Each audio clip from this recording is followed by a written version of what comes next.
Hello Capricorn, this is Inspire 2016 with your weekly tarot reading for the week commencing the 27th of March until the 3rd of April 2023. The first card for you is representing, how do you feel about yourself? Your card is the Five of Pentacles. If you have suffered a loss, know that there are people around you who are willing to help. There is always a solution and always a way out, so either open your eyes and go to it, or close your eyes and let the inner light guide you. Often, what has caused these financial problems is a matter of your own emotions. Greed will lead to loss, anxiety will lead to error, possessiveness will lead to solitude. By focusing on the material, you lose sight of your spiritual development. You may be rich for a while, but all will be lost if you learn nothing. On a psychological level, there may be a difficulty with your relationship to money and material things. If money becomes the primary motivating force in life and the gauge by which you judge your worth, the lack of it may produce anxiety and a sense of being excluded from the good things money can provide. For example, if you are unfortunate enough to encounter financial difficulties such as the loss of employment or an investment gone belly up, you may fall into the trap of losing faith in your ability to recreate a positive financial situation for yourself. Therefore, you should not only consider your actual financial circumstances but also your attitudes toward money. What fears do you have around money and wealth? Are you anxious about never having enough, or do you have faith in your ability to manifest what you need to live a prosperous, fulfilled life no matter what your circumstances? Often wealth is based as much on your psychological state as your actual financial state. The second card for you is representing, what do you want most right now? Your card is the King of Pentacles. What do you want most right now is abundance, security, ambition, power, stability, discipline, trustworthiness and control. It is a time for you to reach the final fulfillment of a creative task, business venture, or investment.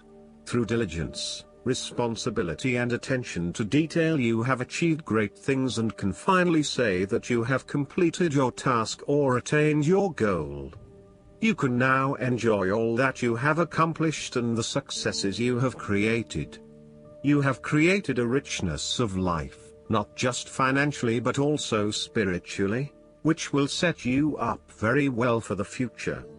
Whenever you need the skills to manage your day-to-day affairs competently and efficiently, you can call upon the King of Pentacles. Work hard, methodically and conscientiously. Give generously of your time and resources, because by giving you often receive more, and making more money is something that all kings of pentacles love to do. This king is business-oriented and highly enterprising. He becomes thoroughly engaged in any activity that provides the ability to generate more wealth or more business. He is able to make any venture successful and can find a business opportunity almost anywhere. He can take an idea and make it work financially. He is a natural-born manager, as opposed to a leader, which is more representative in the King of Wands, and business person. The third card for you is representing your fears. Your card is the Six of Pentacles. You are afraid that someone who you lend the money will not repay it to you. Therefore, be careful about who you lend your money to, especially if you yourself are in financial trouble. While a generous spirit is a wonderful quality, you need to ensure that you are able to support yourself whilst helping others. You may have a tendency to spend or give away more than you can afford to. Be careful with the amount of debt that you get into. You are getting in over your head and it will soon come back to bite you in excessive interest rates or personal threats if you are unable to pay it back in time. Be wary, too, of get-rich-quick schemes that are more likely to leave you with a hole in your pocket than a pile of cash.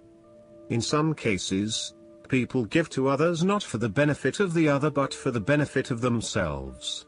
Be careful that you are not trying to prove to others that you are generous because you can give to the poor or the needy.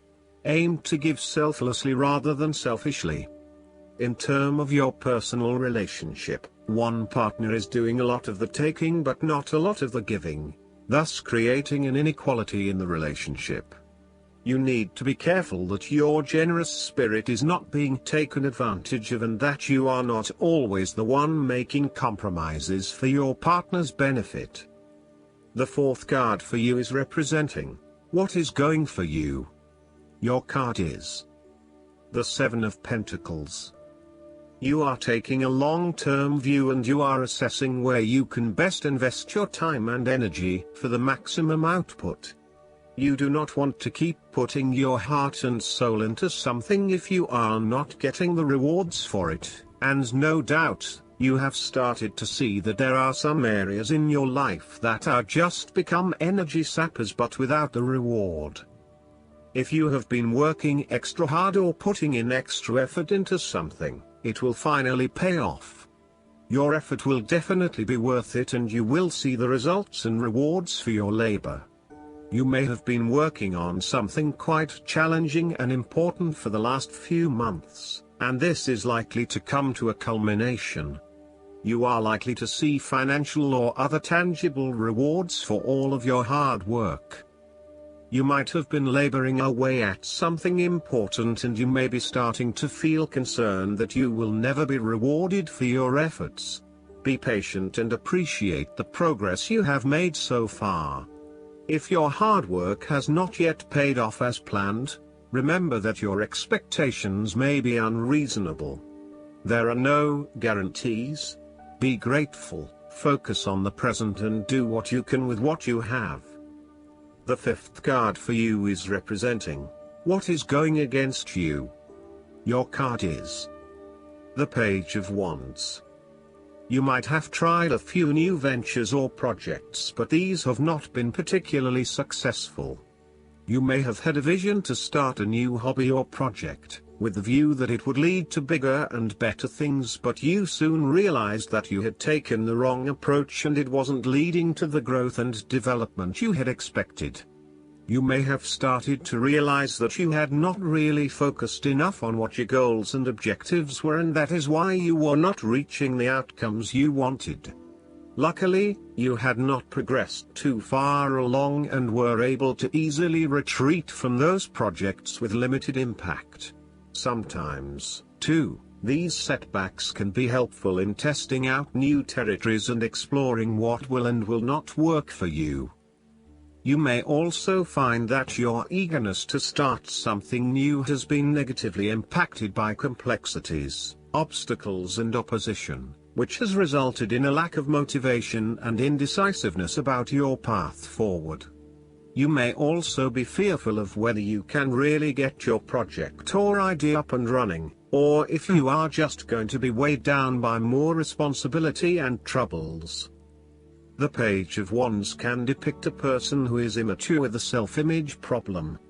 It could be someone who is mean-spirited and aggressive, or someone who is helpless and always a victim. This is someone who never has anything good to say, is always pessimistic, and always brings everyone down. This person undercuts your enthusiasm and your self-confidence. Often, this is a superficial, lazy and arrogant person, one who is unwilling to make an effort, and is uncooperative and impatient. The last card for you is representing the likely outcome that you may have. Your card is the Ten of Cups. You will have a harmonious and loving family life. All family members are getting along with each other and there is a lot of happiness and love shared. No one is fighting or causing any tension. Instead, it is an environment of peace and happiness that lends itself to warm and loving relations. The presence of the Ten of Cups may even reflect an upcoming family holiday where you can rest and relax together, creating fun and happy family memories. There may be a family reunion or a family celebration where members of your extended family come together. This is a wonderful time to bond with your family and lay the foundation for a happy and harmonious future together. The Ten of Cups is also a very positive card in terms of romantic relationships and may indicate either the beginning of a new, very happy relationship, or the ultimate satisfaction of a long-term relationship. Commitment and love are the requirements of such satisfaction, yet this card promises that with the required effort a lasting love can be built. The time will also be made for the enjoyment of pleasures, which may be shared with another person whom you love. Outside of relationships and the family, the Ten of Cups is also reflective of your personal values system and what you believe will bring you the ultimate fulfillment and happiness in your life. This card represents a time when you are very clear on where your personal beliefs and values lie, and you have successfully created a life that is aligned to those values. It may reflect a spiritual or religious person who lives in peace and harmony. It may also reflect strong family values that were instilled within you early in life, which are now helping you to create a fulfilling lifestyle. The Ten of Cups encourages you to follow your heart and go with your intuition about where the best opportunities lie. As an intuitive person, you know that you can trust your gut feeling to guide you. When you feel truly happy and inspired about something, you know that that is the way to go. Aim to seek out opportunities that make you feel fulfilled and that are aligned with your personal values, rather than simply following the path that others expect you to take. You have to do what feels right to you and you only. Last but not least, the guidance card for you is the Odin. You are being encouraged to look beyond what your physical eyes are showing you. Look within and follow your intuition or psychic visions. You may want to plan ahead at this time. It's important to keep your mind and energy focused on the best possible outcome. There will be signs and symbols from the light to tell you that you are on the right path. Be aware of winged beings gracing your path as a wink from Odin and the Light Keepers to say that they are honoring your work. I hope that you enjoy everything, and if you like the reading, just please click subscribe and you will get instant notifications every time we publish a new video right to your YouTube. Thanks.